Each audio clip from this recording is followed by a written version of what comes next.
I know this doesn't look like a whole lot right now, but this is one of my favorite newer shrubs that I had never had before, that I put in at this home thanks to seeing it on somebody else's YouTube page who I really admire and have learned a lot from, and that is Laura from Garden Answer. This is a Proudberry Coralberry from Proven Winners. I ordered it from Proven Winners because at the time I could not find it anywhere locally, so I ordered it. I was very disappointed when it came because it was about this tall, so very, very small. I got it late in the summer of 21. Last year, this is how much growth it put on. Huge, tremendous amount of growth. Looked pretty nice. Definitely had the pink berries in the fall. Just a really pretty shrub. And according to what I'm seeing, I'm now supposed to take it down to about 12 inches from the ground. So had I not had the experience last year of seeing it actually put on this much growth just in one summer, I would be very doubtful. But I've seen it, so that's what we're going to do next. It is glorious out here for being summer. Sorry, not summer. It feels almost like early summer in the early morning and in Ohio. So this is my Proudberry Coralberry that I'm going to get trimmed down to about 12 inches from the ground. So about to where my elbow is. So that's going to be kind of my guideline. So everything is just going to get trimmed to there. I'm going to look for where it looks like the branch kind of changes, almost like it added on. I'm not sure if that's called a node on here. I know that I think that's what they call it on a hydrangea. So I'm going to cut right above those.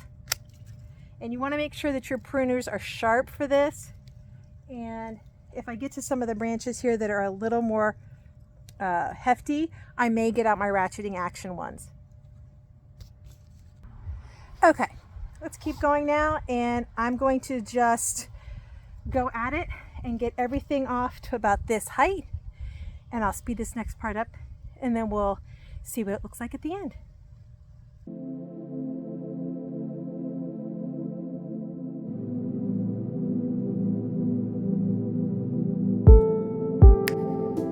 One last thing. The other thing that I want to do as I'm doing this is pay attention if I see where there might be branches that are crossing each other, and then I will make a decision based on which branch looks the sturdiest and in the best position, and I'll keep that one and take out the one that looks like it is the least likely candidate to keep. Unfortunately, sometimes you can have branches that are crossing and they both look really good, and so then it's just a judgment call. And I step back, take a look at the overall shape of the plant, and go with which one I think is going to fit the best long term as it would grow and send off more shoots. With again the goal of, I'm not planning to have to fuss with these shrubs throughout the year. This is a one time a year thing, and then I just let it go. All right, so back to it.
Okay, so I've got the larger branches all trimmed down.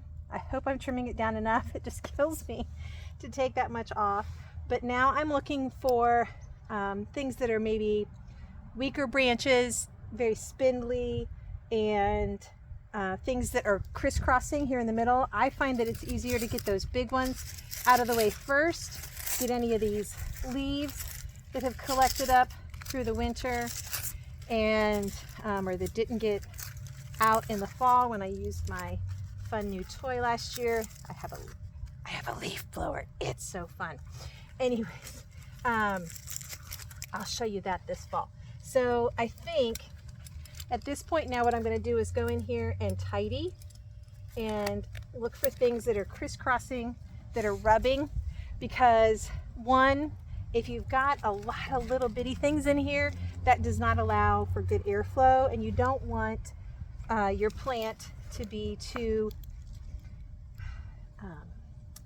all clumped together. That can lead to some problems with making an environment where things like mold or mildew or basically like a rot can start and have a place to grow. So you want to give it plenty of good airflow. You want to give everything that's going to be coming up, pushing out new, plenty of space to do that, and that will give it all its best start. So now I'm just going to go through here and take out the spindlier stuff to give all the new growth plenty of space.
Okay, so here is an example of a situation where I have two branches. They both look pretty good. I hope that you can see this.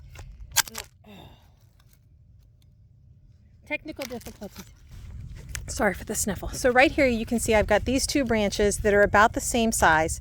This one has a lot of little spindlies. This one had some, I took them off. And what I'm deciding, I think, to do is I'm going to take this one, even though it's got more of the smaller branches on it, it's growing up in the middle, and I think as the new growth comes in, that is going to be in the way. So although they both look pretty good, the one that's coming right up in the middle is the one I'm going to take out to make sure that there's plenty of good airflow in the center of the plant. And now look at that, lots of space, lots of room for all of the new stuff to come in, and very few teeny tiny little branches. And looking at it now that I can see, I may take a few more of those little baby spindly ones off, and then we should see a really strong, healthy plant this next year, because this has a lot of much stronger branches on it that I'm leaving around 12 to maybe 18 inches tall, but they're all very strong branches. So I'm going to do just a smidge more cleanup, and I'll show you at the end when I'm all done. Okay, I have taken off all of the little spindlier branches. I left one on right here to do as kind of an experiment, but otherwise we are down to pretty substantial stems.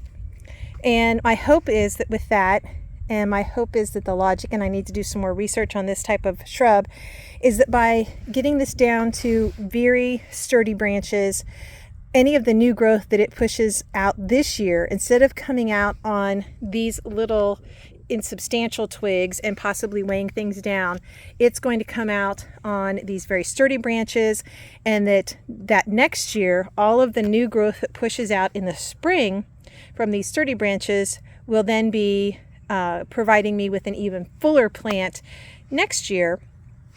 When I bring it down, there'll be a lot more of this size of branches to have an even fuller, more substantial shrub. So there you go. That's trimming my proudberry coralberry. Here's hoping for a really pretty spring and fall. Thank you for joining me here today in Aunt Susan's garden.